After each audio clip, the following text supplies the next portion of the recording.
در بولیویا مخالفان حکومت پیروزی را جشن میگیرند. پرزیدنت ایو مورالس بعد از 14 سال ریاست جمهوری برکنار می شود. قبل از آن مورالس به انتخابات نو رضایت داد. ما دیکتاتور را شکست دادیم. رژیم ترور خاتمه یافت.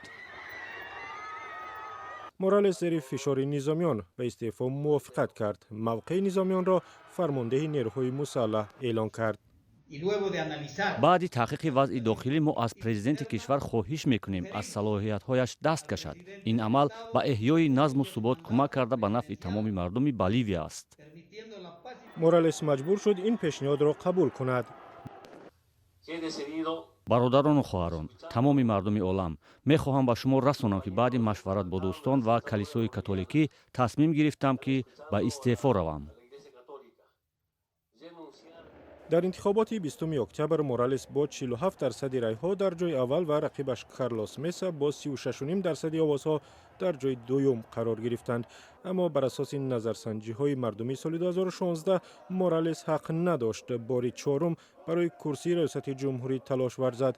مخالفان حکومت نتیجه انتخابات را اعتراف نکردند و به نشان اعتراض به کوچه‌ها برآمدند.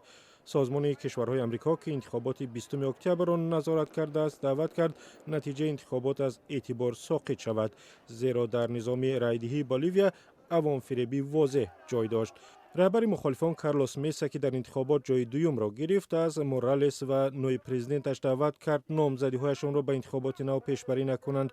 او همچنین پیشنهاد کرد که مورالس در نظارت انتخابات نقشه بر عهده نگیرد.